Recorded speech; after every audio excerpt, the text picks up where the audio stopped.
Question sixth है, a cottage industry produces certain number of pottery articles in a day. It was observed on a particular day that the cost of production of each article was 3 more than twice the number of articles produced on that day. If the total cost of production on that day was rupees 90, find the number of articles produced and the cost of each article. ठीक है, तो यहाँ पर इसने क्या बोला, एक cottage industry है जो कि प्रोड्यूस करती है certain number of articles in a day. It was observed on a particular day the cost of production of each article was 3 more than twice the number of article produced on that day. If the total cost of production on that day was rupees 90. अब देखो total cost of production जो है ना वो 90 है, तो find the number of article produce and cost of each article. तो बताओ नंबर ऑफ आर्टिकल जो प्रोड्यूस हो रहे हैं एक दिन के अंदर, वो मेरे को पता नहीं है यहाँ पर, सीधी सी बात है ना. है ना, इस चीज़ को अपन ऐसे समझते हैं, जैसे कि चेयर वाला एग्जाम्पल बहुत अच्छा लगता है मेरे को, ये मैं इस एग्जाम्पल के थ्रू ही इस क्वेश्चन को समझाने की कोशिश करता हूँ. जैसे मान के चलो कि मेरी एक चेयर की फैक्ट्री है ना, जैसे यहाँ पे कॉटेज इंडस्ट्री है जो कि प्रोड्यूस करती है नंबर ऑफ पॉटरी आर्टिकल्स. मेरी एक चेयर की फैक्ट्री है और मैं चेयर प्रोड्यूस करता हूँ. मेरी जो कंपनी है, जो मेरी फैक्ट्रीज है, वो चेयर प्रोड्यूस करती है इन अ डे, एक दिन के अंदर 100 चेयर्स प्रोड्यूस करते हैं. कितने? 100 चेयर्स प्रोड्यूस करते हैं. और 1 चेयर की जो कॉस्ट है, chair cost of each chair, cost of 1 chair, उसकी कॉस्ट मैं आपको बता रहा हूँ 120 रुपीज़ है, मान के चलो. तो बताओ मैं एक दिन के अंदर कितना कॉस्ट, कितनी प्रोडक्शन कॉस्ट होगी हमारी, कॉस्ट ऑफ प्रोडक्शन हमारी कितनी निकलेगी एक दिन की. तो आप कहोगे सर एक दिन में आप 100 चेयर बना रहे हो और एक चेयर की कॉस्ट आपकी आ रही है 120. तो 120 इंटू अगर मैं 100 कर दूंगा तो टोटल कॉस्ट ऑफ प्रोडक्शन 12,000 आ जाएगी. बोलो ऐसा ही करोगे या नहीं करोगे? मल्टीप्लाई करना है. तो हमने क्या किया, ये 120 तो क्या थी हमारी कॉस्ट ऑफ ईच चेयर, और 100 क्या था जो मैं प्रोड्यूस कर रहा हूँ एक दिन के अंदर जितनी चेयर्स, उनको मल्टीप्लाई किया तो कॉस्ट ऑफ प्रोडक्शन. तो ऐसे ही ये क्वेश्चन कह रहा है, ये कह रहा है कॉटेज इंडस्ट्री है प्रोड्यूस करती है certain number of pottery articles in a day.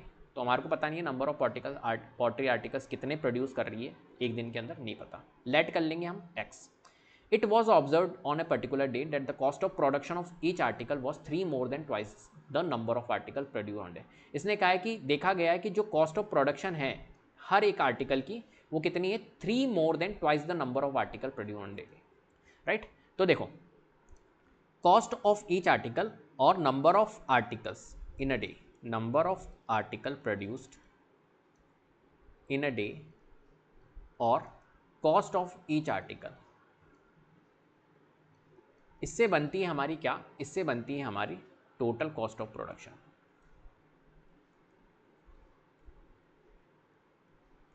बनती है.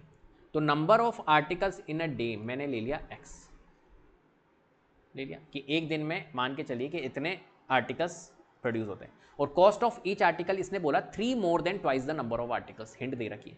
तो 3 more than twice the number of articles produce in a day.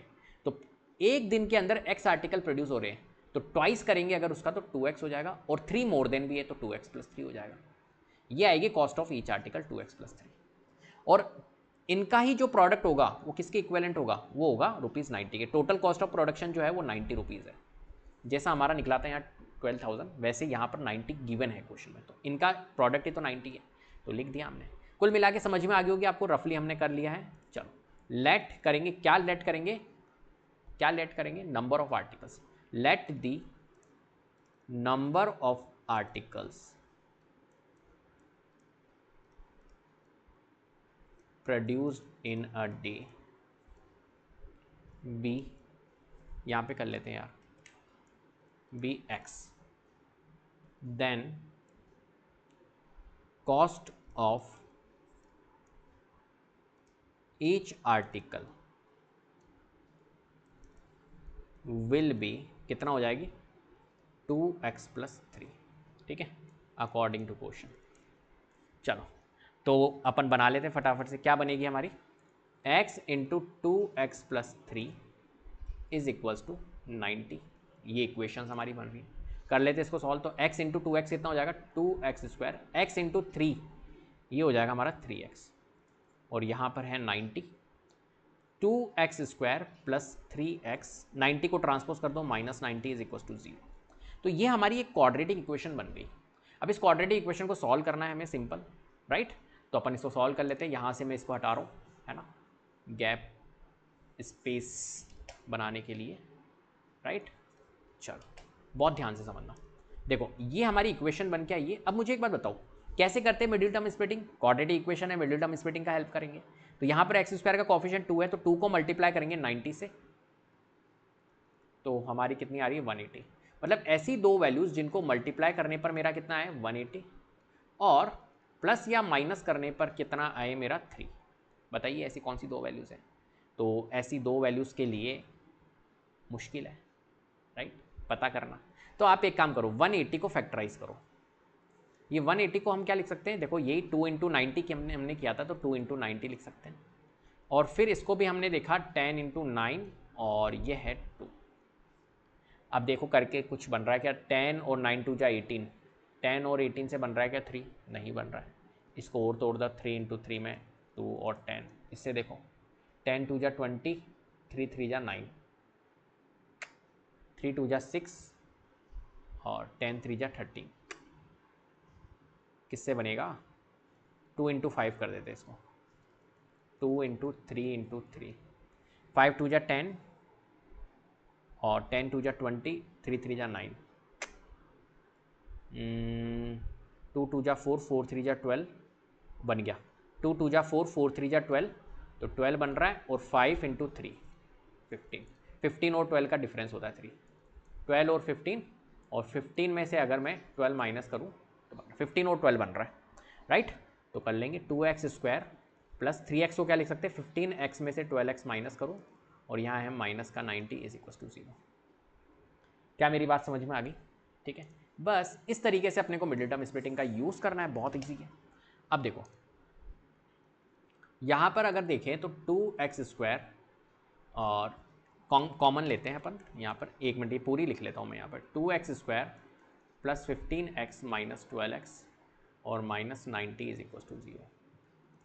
Group बना लेते हैं, ये एक ग्रुप बन गया और ये एक ग्रुप बन गया। तो 2x नहीं, x कॉमन आ रहा है, तो यहाँ बच रहा है 2x प्लस यहाँ 15 फिर कुछ नहीं आ रहा है, मतलब 15x कॉमन आ गया था, माइनस यहाँ कॉमन क्या आ रहा है? यहाँ अपना जा रहा है 2 से जा रहा है, 6 से जा रहा है ना, 6 से जा रहा है। देखो अब थोड़ा सा दिमाग लगाओ, 2 से भी जा रहा है। अब आप सोचोगे यहाँ पे 2 ले लेते कॉमन, नहीं, क्योंकि यहाँ पर देखो 2x आ रहा है, यहाँ 2x आ रहा है, तो आपको पता है ब्रैकेट में वैल्यू सेम आती है। तो अगर यहाँ 2x आ रहा है तो कैसे आ रहा होगा यार? 6 से जा रहा होगा, 6 2 जा 12 होता है, तो ऐसे दिमाग लगाना है आपको, 6 2 जा 12 होता है, तो हो सकता है 6 कॉमन आ रहा है। एक बार ट्राई भी कर लो, हाँ 6 आ रहा है, 96 से जाता है 15 टाइम्स, हाँ यार सही है, 6 कॉमन आएगा। तो इस तरीके से आपको दिमाग लगाना है। बाहर माइनस था तो ये माइनस प्लस हो जाएगा, तो 2x+। क्या मेरी बात समझ में आ गई? x और 6 ये माइनस x माइनस 6 और यहाँ पर ब्रैकेट में 2x प्लस 15 = 0। अब यहाँ पर देखो x माइनस 6 ये एक फैक्टर है, इससे जीरोस निकल जाएगा, x माइनस 6 = 0, तो x = 6 ये आ गया। ऐसे 2x प्लस 15 एक फैक्टर है, इसके इक्वल में 0 रख दो, तो 2x = -15, x की वैल्यू -15/2 ये। क्या नेगेटिव पॉसिबल है? नहीं। क्यों पॉसिबल नहीं है? क्योंकि x क्या है? x क्या है? x है भैया number of articles produce in a day, तो वो नेगेटिव थोड़ी होगी। हाँ, माइनस का मतलब तो है भैया कुछ ही नहीं किया प्रोड्यूस, नहीं, पॉजिटिव। तो x की वैल्यू हमारी क्या आई है? 6 आई है, तो 6 प्रोड्यूस किए हैं, है ना। तो नंबर ऑफ आर्टिकल्स जो प्रोड्यूस किए हैं वो कितने किए हैं दिन में? x की है, तो ये आ गई हमारी x की वैल्यू, वो आप लैंग्वेज के फॉर्म में लिख सकते हो नीचे। तो x की वैल्यू हमारी आ गई है 6, तो नंबर ऑफ आर्टिकल प्रोड्यूस कितने हैं? 6, और कॉस्ट ऑफ ईच आर्टिकल कितनी आएगी? तो ये 2x + 3 था यहाँ पर, तो यहाँ पुट कर लेते हैं x की वैल्यू, 2 × x की जगह पे 6 पुट करो प्लस 3, 2 × 6 12, 12 + 3 15। तो कॉस्ट जो होगी ईच आर्टिकल की वो कितनी होगी? 15 होगी। इस तरीके से आपको लैंग्वेज के फॉर्म में लिख देना है, एंड में स्टेटमेंट की फॉर्म में। क्लियर है? तो इसी के साथ में हमारी वीडियो कंप्लीट। तो उम्मीद करता हूँ आपको वीडियो पसंद आई होगी। अगर वीडियो पसंद आई है तो प्लीज़ लाइक कीजिए, शेयर कीजिए, चैनल को सब्सक्राइब कर लीजिएगा, बेल आइकन को जरूर प्रेस कर लीजिएगा, जिससे कि अपकमिंग वीडियोज़ के नोटिफिकेशन आपको टाइम टू टाइम मिलते रहे। Thank you so much.